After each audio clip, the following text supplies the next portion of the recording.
On Friday, September 5th, General Hospital spoilers state that Sonny Corinthos will send an SOS to Diane Miller, while Jocelyn Jacks asks a sacrifice question.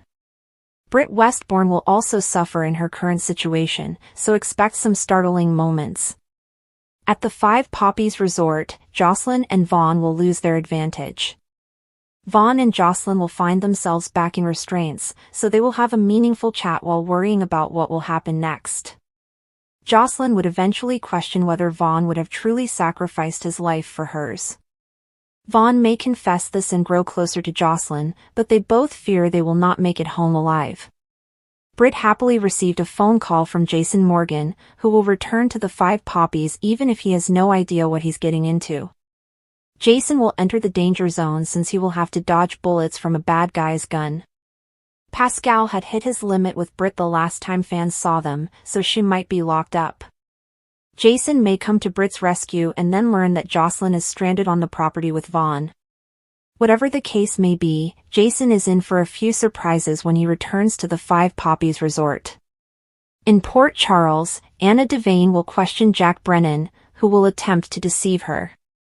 Brennan may pretend he's heard from his agents and that everything is good, but Anna will know better than to believe him. Anna intends to collect what she is owed, but Brennan may get rid of her without providing any meaningful information for the time being. Brennan doesn't have much to go on as Vaughn and Jocelyn haven't checked in for a long. If Anna inquires about Carly Spencer while in Brennan's office, he may respond by offering to be her alibi. The Drew Kane mystery will continue to dominate Friday's GH episode, so Sonny will stay up to date on the latest developments while also playing defense. That means Sonny will send Diane an SOS, leaving her to ponder if she will defend Sonny or Michael Corinthos in this case. Sonny may need Diane to cover all bases until he can determine what the cops suspect. Alexis Davis will receive some shocking updates on Friday's episode, so we'll see what she discovers. Regardless, Alexis will argue with Christina Corinthos Davis, who will reject her mother's suggestion of bringing Scout Quartermaine to her house. Given Drew's restraining orders and the fact that Rick Lansing is a hostage in the basement, it's understandable that Christina will want to keep Scout away. Michael will learn some interesting stuff. Will it be about a suspect in Drew's shooting, or something else? At GH, Portia Robinson and Nina Reeves will also discuss Drew, making them appear suspicious of one another as they analyze everything that has happened. Finally, Lulu Spencer will approach Willow Tate in the aim of conducting an off-the-record interview about Drew's trauma. Willow may reject Lulu, but there's also a chance she'll use this as an opportunity to sell her innocence. According to General Hospital spoilers, Willow will face a lot more turmoil in the future, so don't miss it. General Hospital spoilers for Friday, September 5th, state that Jason Morgan will be shot, and Willow Tate will be requested to go off the record. Christina Corinthos Davis will also have a tantrum over Scout Kane, so let's talk about what's going to happen in Port Charles. First, Diane Miller will meet with Sonny Corinthos to discuss who she should be defending. Sonny could be a suspect in Drew Kane's shooting, but he could be more concerned about Michael Corinthos. Tracy Quartermaine noticed Michael parked near Drew's house and encouraged him to establish an alibi, but Sonny will also speak with Diane and seek her assistance if there is difficulty. Michael will also receive some fresh information in Friday's episode, so we'll see if that information raises suspicions about someone else. Meanwhile, Christina will panic out when Alexis Davis seems to suggest that Scout remain with her while Drew is in the hospital. Christina may insist it would be the worst-case scenario and may remind Alexis that she is now holding Rick Lansing hostage in the basement, not to mention Drew's restraining orders are still in effect. Portia Robinson will next speak with Nina Reeves and describe something as implausible and yet so fortunate. Given their estrangement, Portia may disbelieve Nina's narrative of going for a stroll with Willow. Nina did lie to the detectives, which could spell trouble for her and Willow in the future. Willow will face inquiries from Lulu Spencer at GH. Lulu will approach Willow and pressure her to speak off the record, so we'll see if Willow declines or plays up her fury over Drew's attempted murder. Willow will continue to do everything she can to appear innocent, but there is still a chance she is to fault for Drew nearly dying. Meanwhile, Anna Devane will remind Jack Brennan that he owes her money before promising to collect. Brennan will employ his manipulating abilities to good effect, but Anna will not allow him get away with it. There may be some speculation that Brennan is Carly Spencer's alibi, but Anna will also want information on Jocelyn Jackson Vaughn's WSB assignment. Brennan may try to deceive Anna into believing that everything is going well, but she may be concerned that the mission has taken a dangerous turn. That is definitely what happened, and regrettably, the danger will not be ended until Vaughn and Jocelyn's escape attempt is foiled. Jocelyn will be tied up with Vaughn again, which will spark a heated debate about whether he would have given his life for hers. While Vaughn and Jocelyn are concerned about their fate in captivity, Jason will return to the Five Poppies resort and confront a risk of his own. Someone with a gun will fire at Jason, so he will duck and try to avoid disaster. According to General Hospital spoilers, Jason will be in rescue mode on Friday's episode, so keep an eye out to see whether he can help Jocelyn, Vaughn, or possibly Britt Westbourne.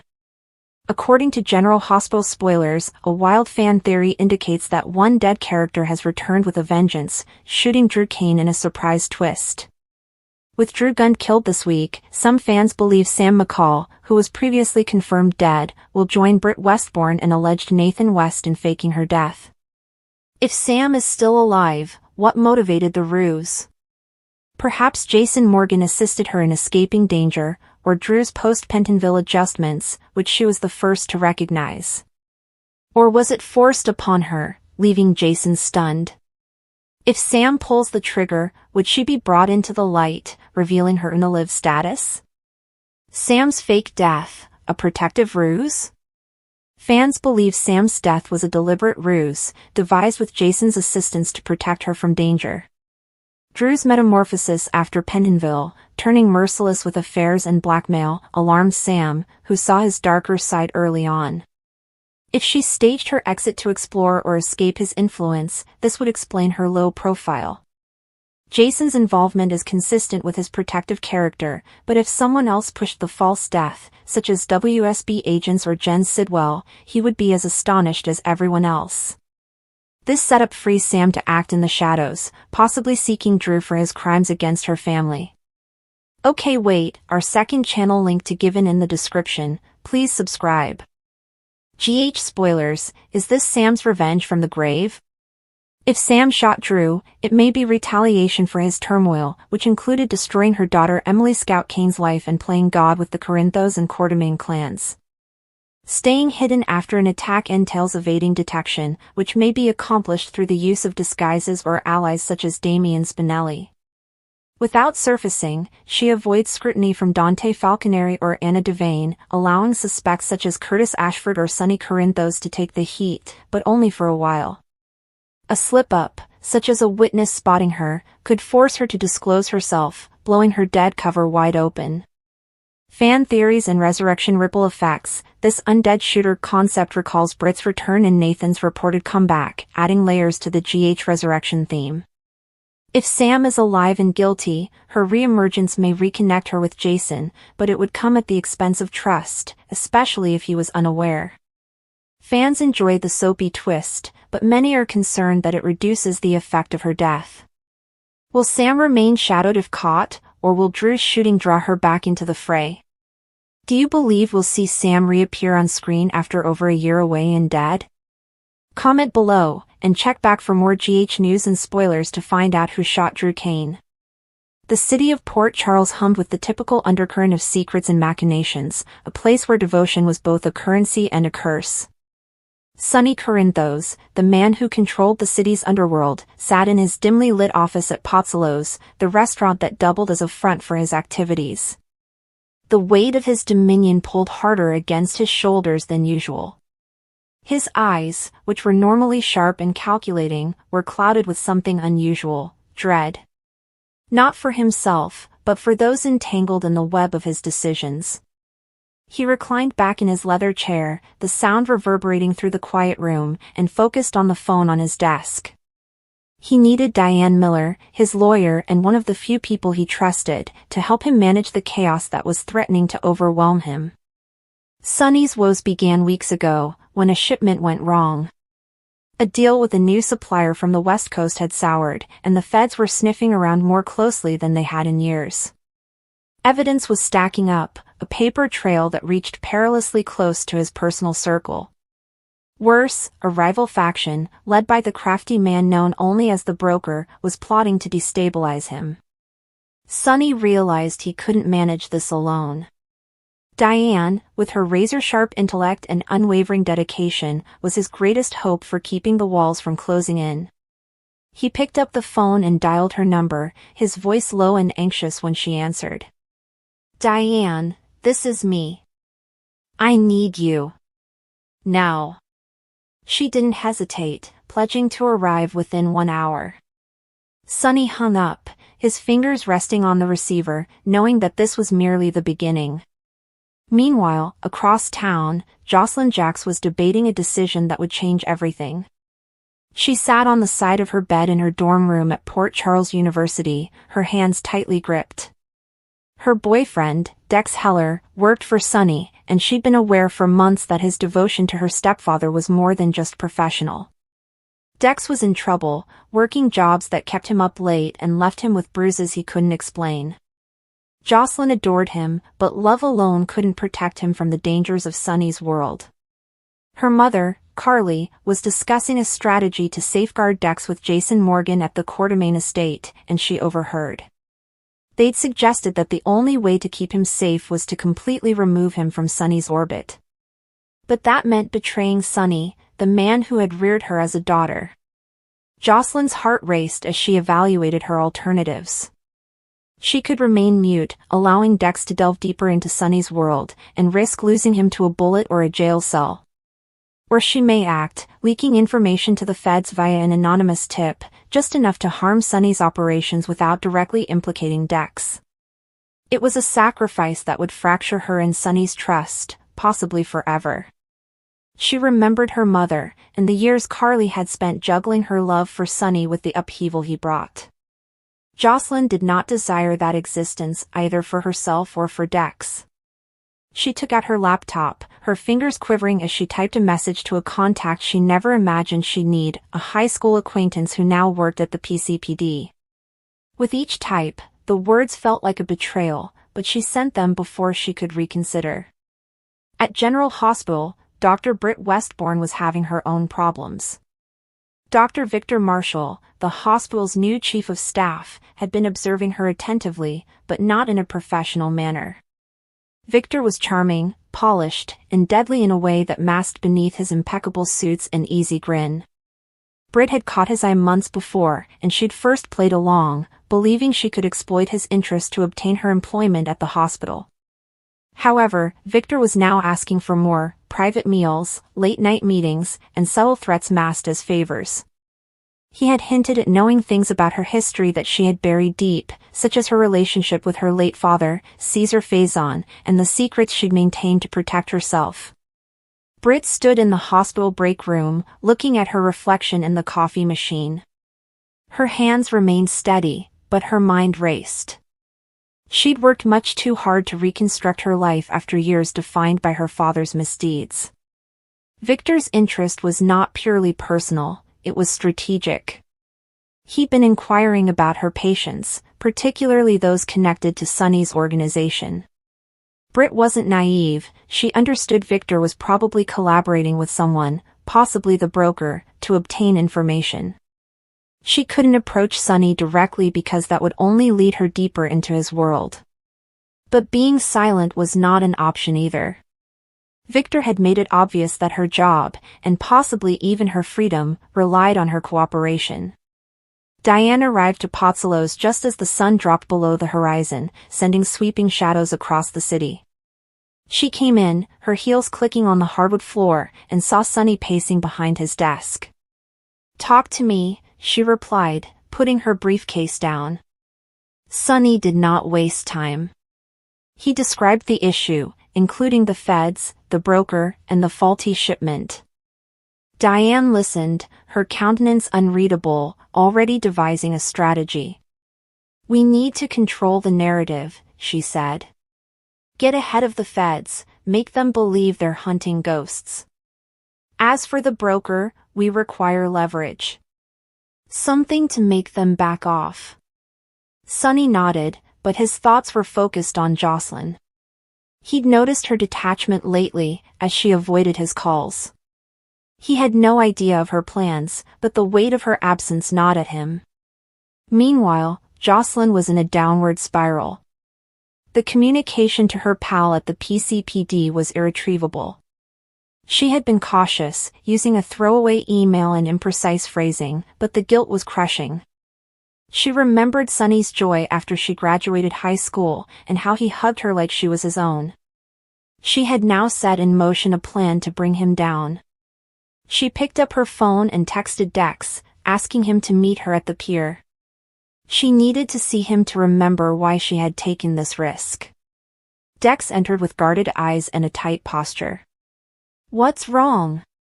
he inquired, sensing her uneasiness. Jocelyn wanted to tell him everything, but the words stuck in her throat.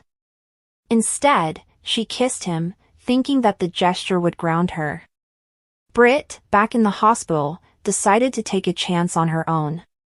She couldn't trust Victor, but she did trust herself.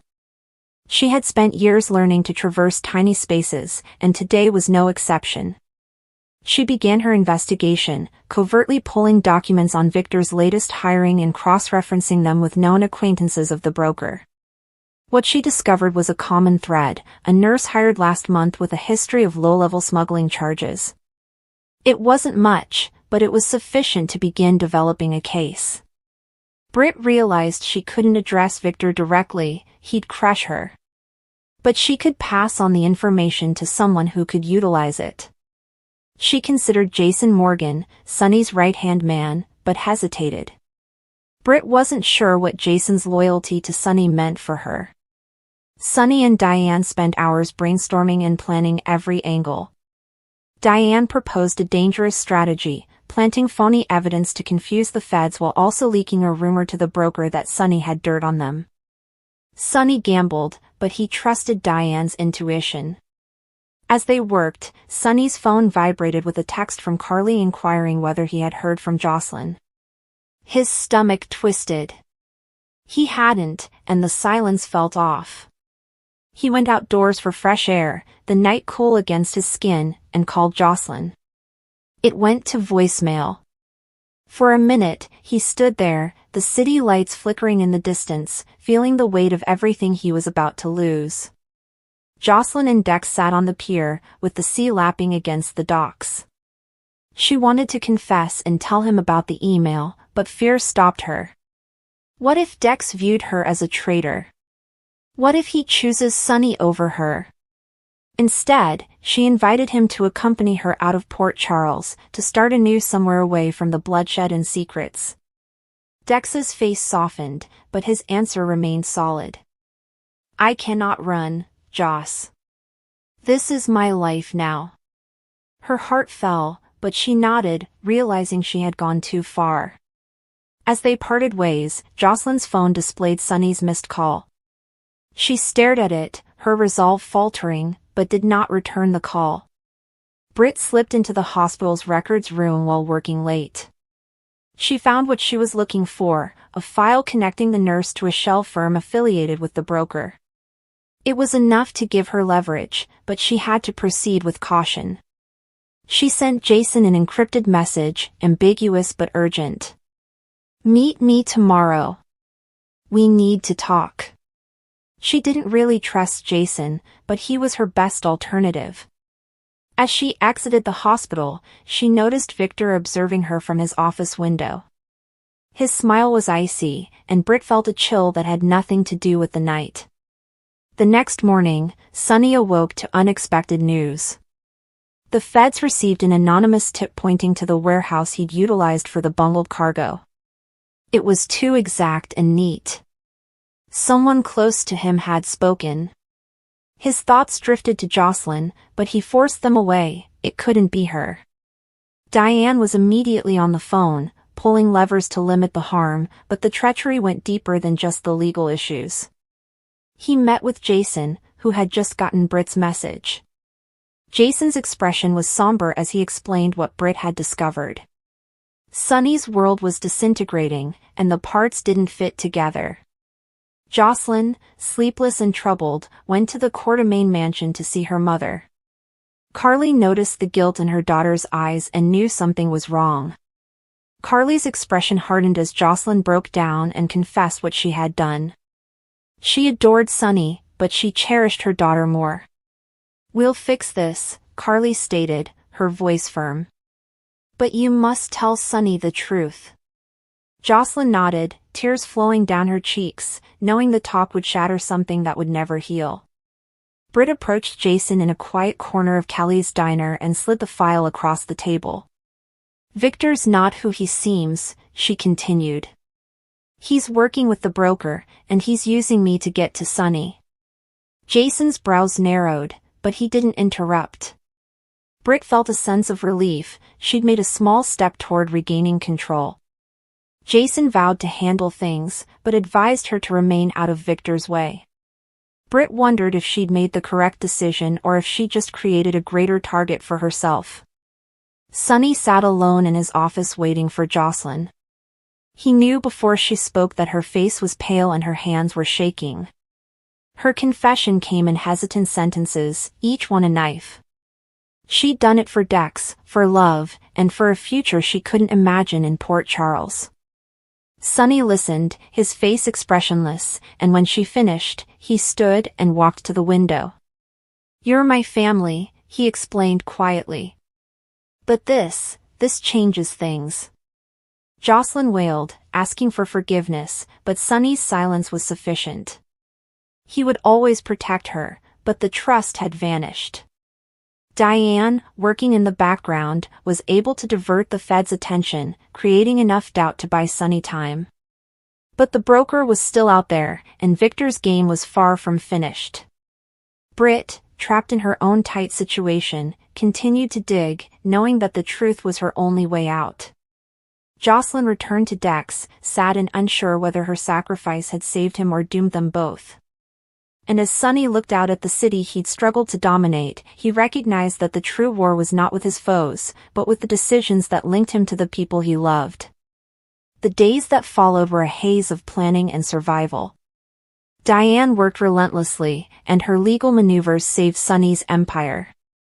She visited with contacts in the courthouse, gave misinformation to the feds, and kept Sunny's operations running. But she couldn't shake the sensation that this was more than they thought. The broker's movements were too exact and organized. Someone was feeding them information, and it wasn't simply Jocelyn's advice.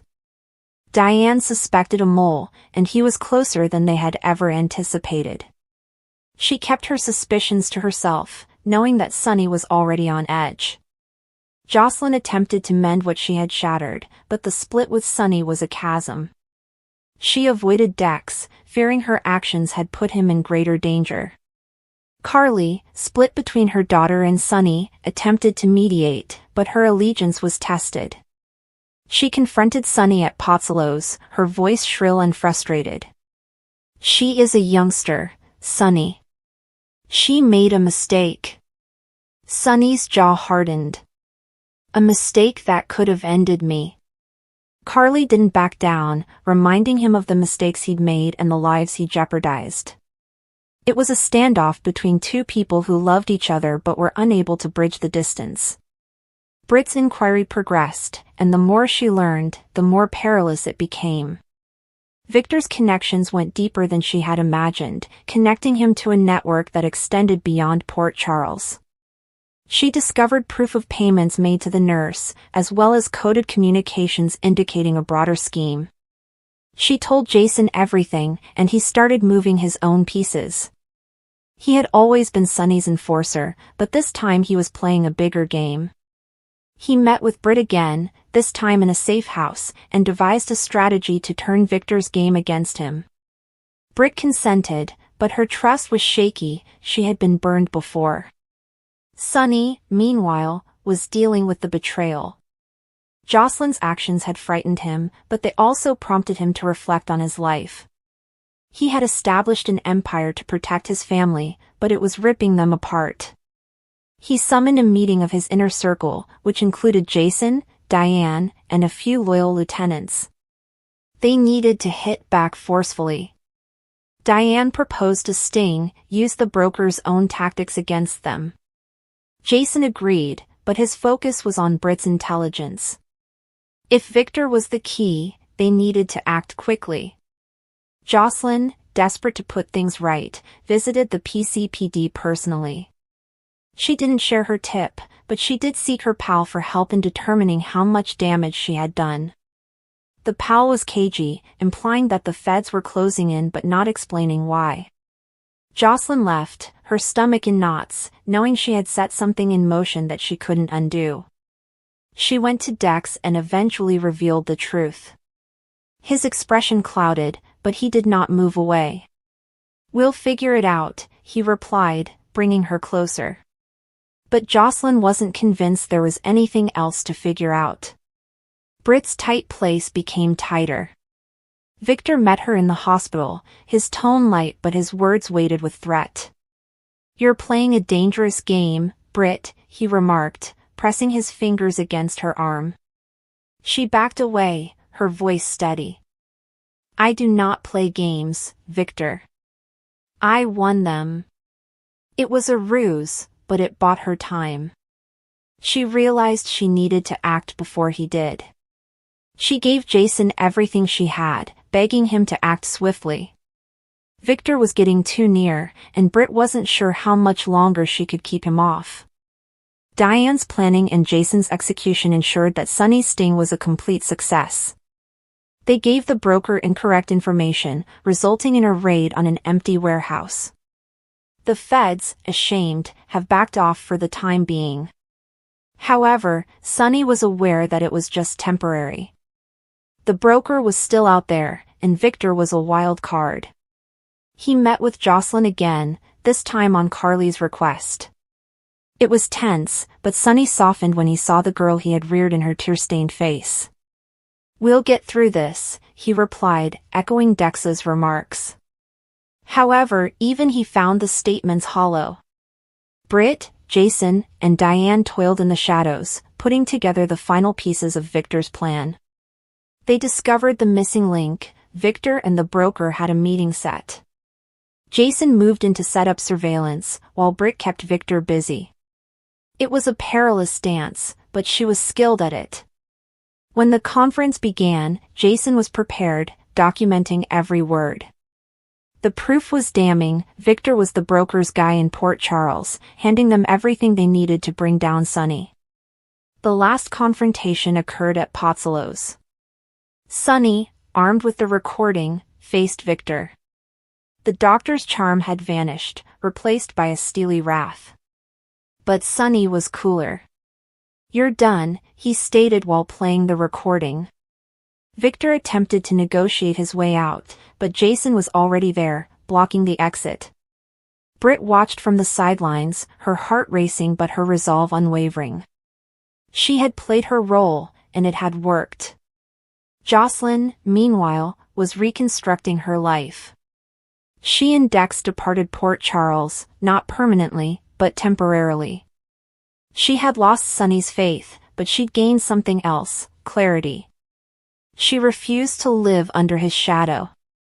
Carly watched them leave, her heart heavy yet hopeful. Sunny sat alone in his office, looking at a photograph of his family, Jocelyn's smile frozen in time. He had won the round, but the cost was high. Britt, free of Victor's shadow, left the hospital. She needed time to breathe, to discover who she was without the burden of her history. Diane, ever the pragmatist, was already plotting her next move, knowing the feds would arrive again. And Sunny, peering out across the metropolis, realized the conflict was far from ended. But for the time being, he'd kept his ground, owing to those who battled for him, and those who had shattered his heart. Jason had been in risky circumstances before, but this time was different. The air around him felt heavy and electrified, as if the entire planet was holding its breath. He had been following a tip about an illicit shipment entering Port Charles, desperate to safeguard Sunny's organization and the people he cared about, but as he entered into the alley below the docks, everything went wrong. There was no warning, no time to react, just a thunderous crack of gunfire piercing the night. Jason dove for cover, instinct taking over, but a sharp agony ripped through his shoulder as the bullet grazed him. Blood was already pouring into his shirt, warm and sticky, yet his thinking remained clear. Whoever wanted him dead was still out there, and if he faltered for even a second, he wouldn't live to see another sunrise. Willow had no idea what was happening to Jason. She was in the midst of her own storm, one unrelated to bullets but laden with emotional weight that left her breathless. She had begged Michael for space earlier in the day, hoping to collect her thoughts after weeks of stress, but her mind refused to rest.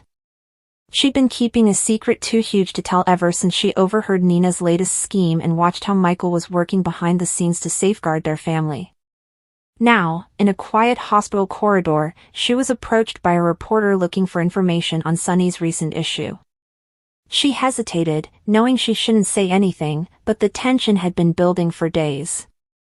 Against her better judgment, she made an off-the-record statement that could change everything if it ever became public. Christina, on the other hand, was unwinding in her own way. For months, her love project had been the Scouts program, which provided young girls in Port Charles with opportunities to study, grow, and believe in their own abilities.